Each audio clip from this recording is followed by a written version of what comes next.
We're talking about Tim Kennedy's second op. This one, not as intense, but there is still some intense moments. Everybody gets to go except for Tim.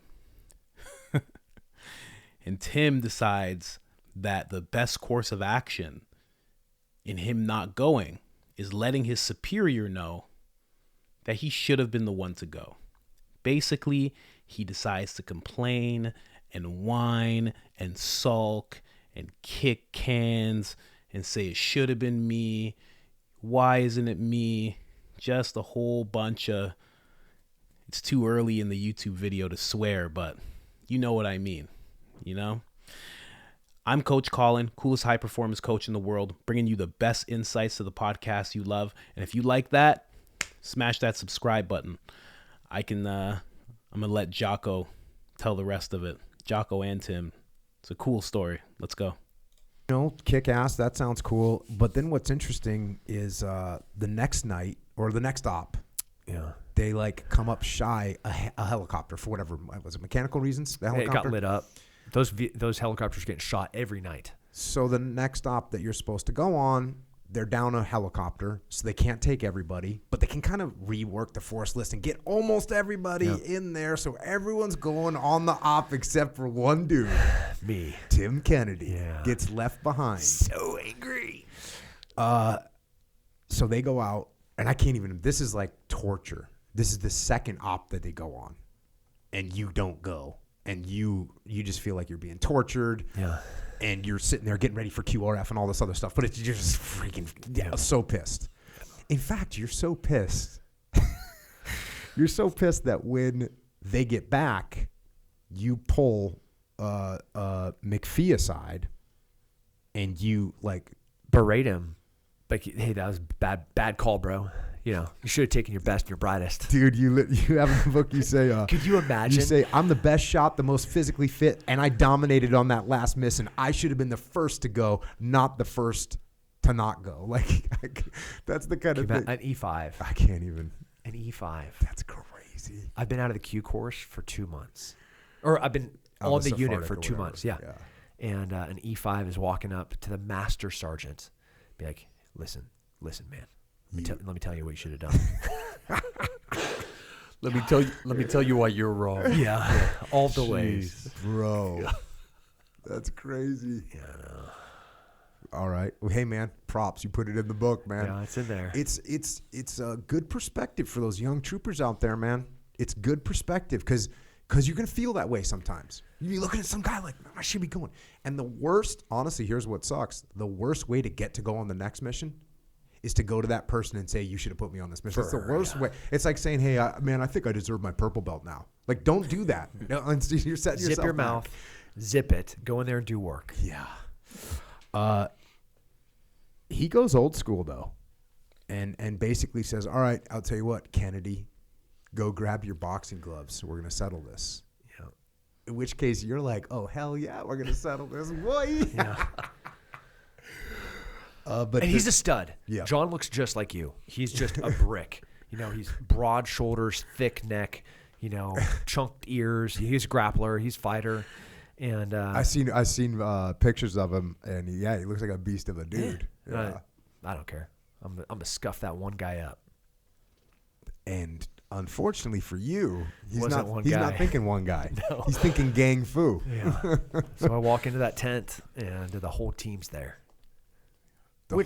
Which should have just been such a lesson, such a moment where it's like, dude, my whole team is on the other side of the line. I'm on this side of the line, but instead I was like, dude, I'll show them. Just show them what they're missing. You know, I got this part in that book right there, Leadership Strategy and Tactics. The section of the book is called Conform to Influence, and I'm talking about when I was a new guy, because Tim Kennedy, you wouldn't have a freaking patent on being a young jackass. I was a new guy, and I was like, trying to be hardcore, and like we'd be going for a run. Our team would be going for a run. I'd be like wearing boots, putting on a rucksack, running the O course with a ruck on, and my platoon mates, and I'm a new guy, would be like, dude, hey man, you need to chill out. And I'm just like, maybe you need to be more hardcore. Like, Yeah. you know what I'm saying? Yeah. Like, obviously, I'm freaking hardcore over here. I got my ruck on. I see you with a pair of running shoes on. What's up? You're telling me what's up? No. And what I finally realized at a point, you know, like someone said, hey, Rambo, you need to chill out. And I was kind of like, it took me a minute to realize, oh, if I'm not part of this group, I have no influence over this group whatsoever. Yeah. And I'll just be ostracized and I won't be a part of this platoon. And when I realized that, I was like, okay, I get it. And this is a classic example where it's like when you're standing and you're looking at everyone on your team on the other side, that's a signal to you, young trooper, you're in the wrong. Yeah.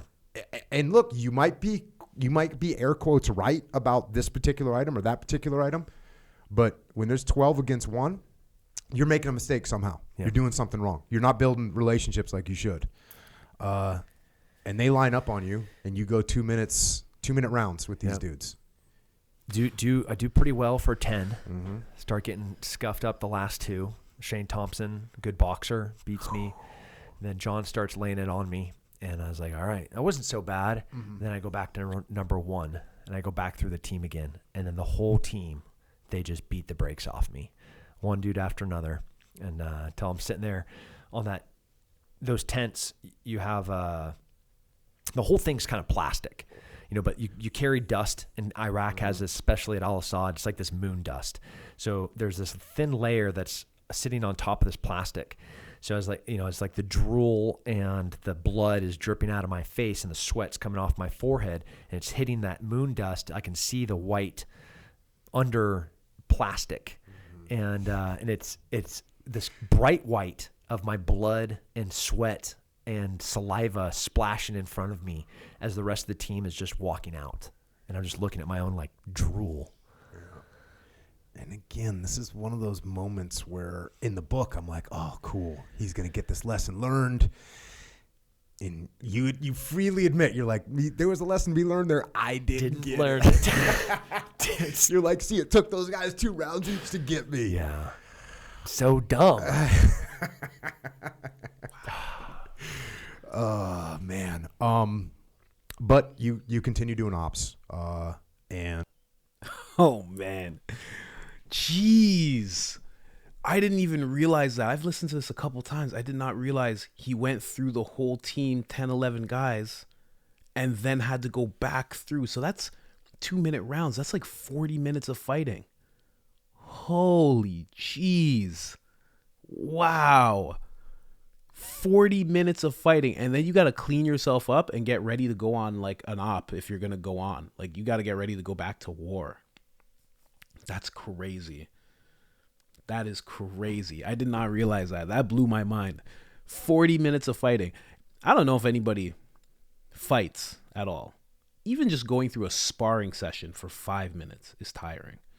An all-out fight for 2 minutes, like even if it's just boxing, that's tough. And then to multiply that by that many guys.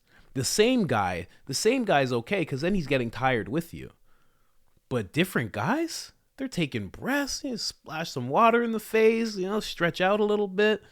They're like, all right, 20 minutes later, I get to fight him again. Oh my gosh.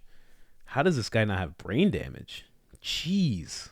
Incredible. Tim Kennedy, the man who never learns. He eventually did, though.